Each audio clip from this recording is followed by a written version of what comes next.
Greetings and salutations, and welcome back. It's been like a week since I did a movie review. There were a couple I wanted to get to, but, you know, stuff happens. So I picked up a couple movies when I was at Barnes & Noble yesterday from the Criterion Collection. In case you don't know what it is, the Criterion Collection is a really awesome series of films from all over the world that are, some are sort of, they literally have silent movies. They have Korean movies, American films, Chinese films, Italian films, all different genres spanning from every decade, pretty much. I have some that go all the way back to the 20s. And they restore them, they give them new features, they give them beautiful transfers.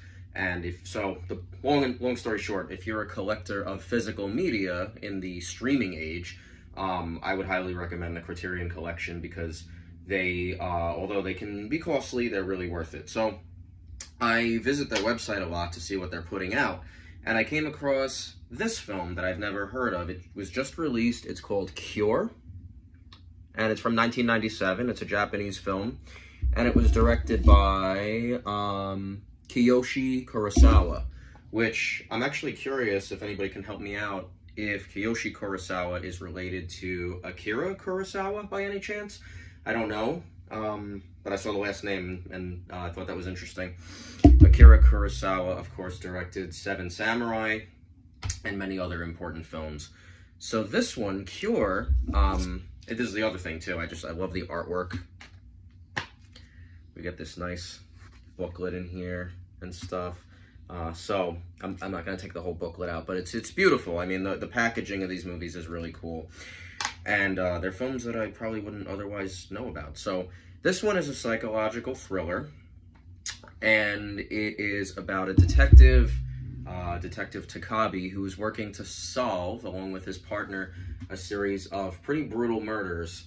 And as he gets deeper and deeper into it, there's a suspect, and as he investigates further, he's wondering if there's something, not only why the person is doing it, but if there's something more going on than meets the eye, because the people that are associated with the murders in this film have no memory of doing it. Not only do they have no memory of doing the murder, they have no memory of, like, who they are, where they are. It's almost like Lenny and Memento, how you know, there's no connection from one event to the next. If you ever seen Memento by Christopher Nolan. So I just wrote down some notes here so I don't get off track. So first, I guess we'll talk about Detective Takabe. Now, he's very methodical in what he does. He's very serious about his job and solving these. He's detail-oriented for sure. He's definitely detail-oriented. And he has a wife that's ill. I don't think it's specified throughout the film what her illness is. But he's got a lot on his plate because he's working and he's definitely connected to his wife. He even suggests to her in a point of the film that when this case is over, when things are better, we're going to go on a trip. You pick where we go. So they have a good relationship. And he's definitely a caring, he's not a jump the gun sort of violent person. He's a by the book type of a guy, for sure. The setting. So, yeah, I want to talk about the setting because I'll just say right up front that this movie is very David Fincher. It feels very, very, very David Fincher to me. It came out in 1997, so I'm wondering if David Fincher's film Seven, was a possible influence. And the reason I say that is because this film is set in a major city, and the director uses a lot of sweeping landscape shots based on what the characters are doing and where the camera is that encompass, the city from kind of like a bird's eye view. But also, the film is very moody and gloomy throughout. It's kind of raining all the time, which is going to lead me to another point I want to make later. But there's a sense of foreboding throughout the entire film. It is a cat and mouse thriller.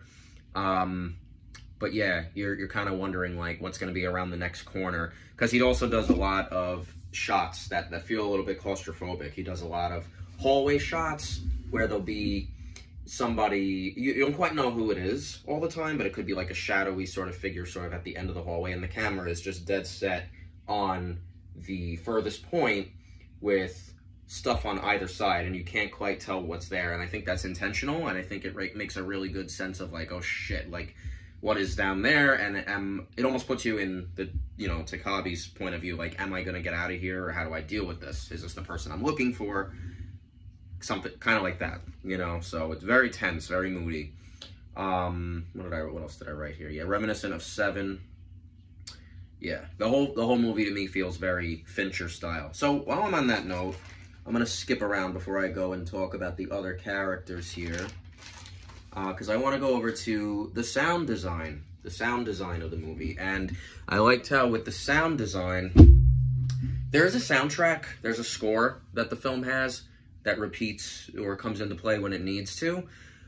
But the sound design relies more on things that you don't know if they're intentional or if they're doing something, if there's somebody sort of about to kind of like attack or jump out of somewhere. I guess what I mean is, yeah, like there's low frequency tones throughout the movie, just sort of like a humming, almost like humming in a sense.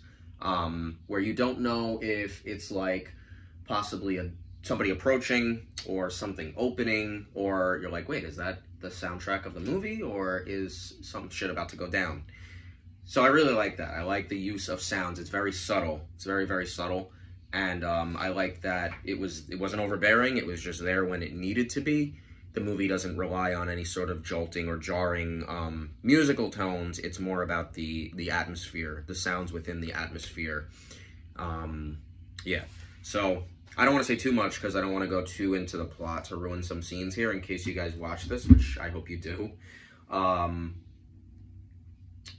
The other thing too is the going back to the way the camera's positioned. There's some scenes in this film where the camera just lingers from an open doorway. It happens at the beginning of the movie when one of the first victims is found by the detectives and they're sort of like, you know, investigating the crime scene. The camera just sort of hangs back from an adjacent doorway, and it's almost as though we could possibly be in the killer's point of view or somebody's voyeuristic perspective, where you're just watching through the open door. Like, it doesn't even have to be the killer. It could just be us, the viewer, sort of peeking in and looking at what the detectives are doing and being like, okay, that's what they're doing. All right, that's how they're trying to piece this together, so to speak. But it happens again later in the film, I guess about halfway through, and it's a nighttime scene, and Takabe is home, or he just gets home, and the camera's again hanging back from, it's like in the dark kitchen of his house, and he is getting a little paranoid because he thinks that somebody's maybe there. And yeah, I was just like watching it. I was really into it when I was watching it, so I was like, wow, this is really eerie. So I like stuff like that. I really appreciated that. Sort of makes you feel it, you know, like paranoid, like you don't know what's coming next. And I was very engaged with that, very much so. All right, let me get into the other character, sort of the antagonist of the movie here. And I don't want to say his name wrong, because it's Mamiya, Mr. Mamiya, and every time I heard it in the movie, and when I looked up, you know, the film on IMDb, I was like, wait, it's Mamma Mia? It's Mr. Mamma Mia. It's Mamiya, and that's how it's pronounced in the film. So this is a guy who is in his late 20s, and he becomes basically the central suspect in the murders. He's like found on a beach by a guy. If you've seen the film, correct me if I'm wrong, but I believe it's a school teacher, right? Who finds this guy, and he's like, what are you doing here? And who are you? And Mamiya is repeating those questions. He's like, yeah, who am I? Where is here? What, like, and this goes on for a good majority of the film, and I was like, to a point, because the detectives are getting just as exasperated as I was with, like, I'm like, oh god, like, is this guy's either really fucking with them, or he literally, there's a memory issue going on here, you know?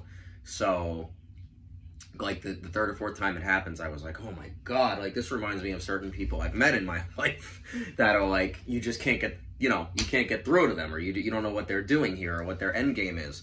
So Mamiya is basically the central suspect in these murders, not because he's found on a beach, but because there's something else that happens that brings the police attention to him later, and then after that, there's a reason he's tied. So no spoilers, but there's a reason he's sort of anticipated to be the prime suspect here. Something else interesting too about the victims.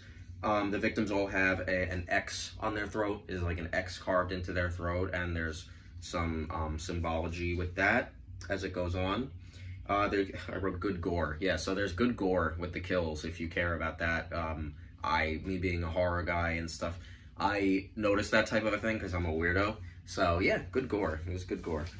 But you don't see any, well, you do see one kill on screen, but everything else is like the aftermath. But just be warned, if you're not into good gore, then this gore will be bad. So just close your eyes. So we talked about the sound design. See why I need notes to keep me on track? Yeah. My eyes suck. That's why I'm like, you know, like holding the book like that. My eyes, yeah. Yes, even with glasses, guys, my eyes are fucked, so. And, you know, kind of chicken scratch kind of writing, so. Maybe I should highlight things. That'd be good. So, alright. Yeah, okay, so the cinematography. Yeah, so I wrote, does Mamiya really have no memory, or is he really just fucking with them? So, it's a question that we may or may not get an answer to. So, you know, as the plot thickens, we start to wonder if there's a supernatural element going on here. So the investigation gets deeper, and so they start to wonder, is there something going on with hypnotism here, or mesmerism? So they start to wonder that, and I think that's why, you know, the lighter and the light, you know, light and it sort of comes into play here. God, I love that image. So it's if you like mystery movies, there's a lot of that in here, and it's very. The other thing I can say too is I can see how this influenced Japanese horror going forward. Now I have quite a few Asian cinema. I have Seven Samurai, Criterion Collection Edition. I have Onibaba. I have Kuroneko. So I've watched a few Japanese films that I really appreciated and enjoyed. I love the style of filming. This one's more modern compared to those. I mean, Seven Samurai is from 1954.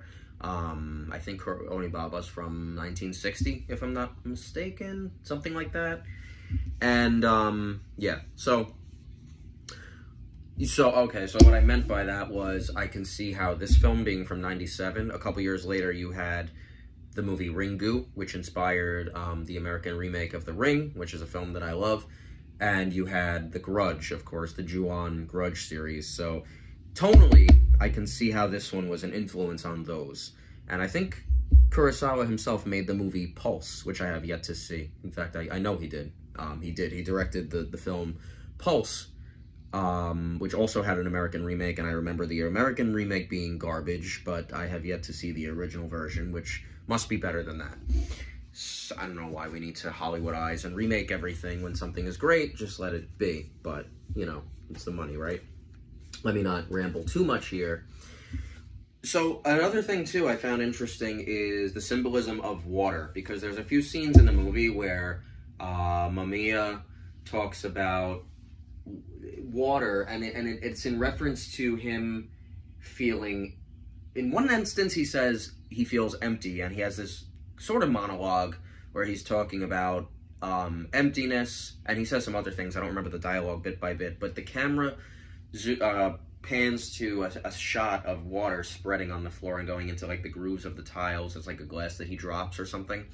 And I was like, this is made to stand out. Like, this is intentional. Why water? Let me keep an eye on that. So it happens again later.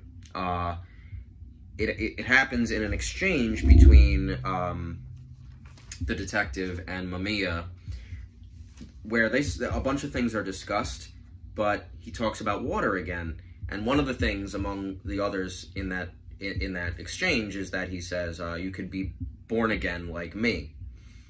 and this goes into another issue I'm about to talk about, but I was like, okay, so water must be born again, what, baptized? Is this a religious thing? But I Googled, the symbolism of water. And, yeah, so water's focused by the camera while Mamiya is talking about himself. So water can symbolize wisdom, power, grace, music, and the chaos that gave rise to the material world. So I don't know how much, I wouldn't say this film is really making a statement about the material world, but I mean, it's set in a major city. You're dealing with people that are living, their lives, and I'm not sure how it is in Japanese culture, but I know in American culture we are pretty consumed by materialism. So I don't know if Kurosawa was going for that, like making a statement about the material world, but I do think if it has anything to say about chaos, water symbolizing any type of chaos, maybe the film is against the material world, or because it definitely doesn't have anything to do with music, but power, sure, because the antagonist here, Mamiya, thinks he's powerful. He's very arrogant, and I still don't know quite if he's trying to play the detectives or if he, but if there's some other force at work that he's connected to.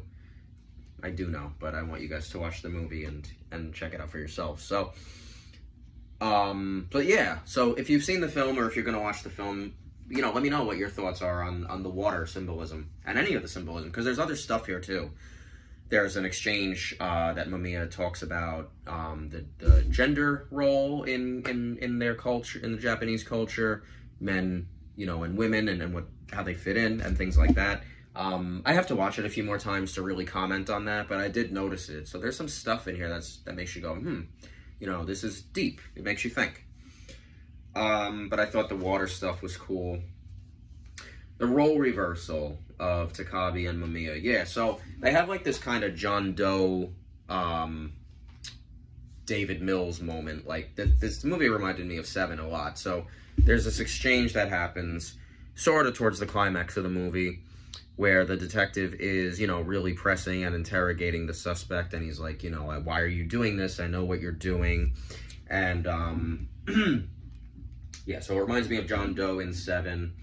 Mamiya taunts Takabe about his goal, his purpose. He makes comments about his wife, so he's definitely up and up on this guy's life, and he's really, again, going back to power, he's really sort of trying to make a statement that says, hey, I got you, bro. I got you, So, is he trying to push him to his breaking point? I don't know. It's just a rhetorical question. So, yeah, I mean, it leaves me with some questions. It definitely leaves me with some questions.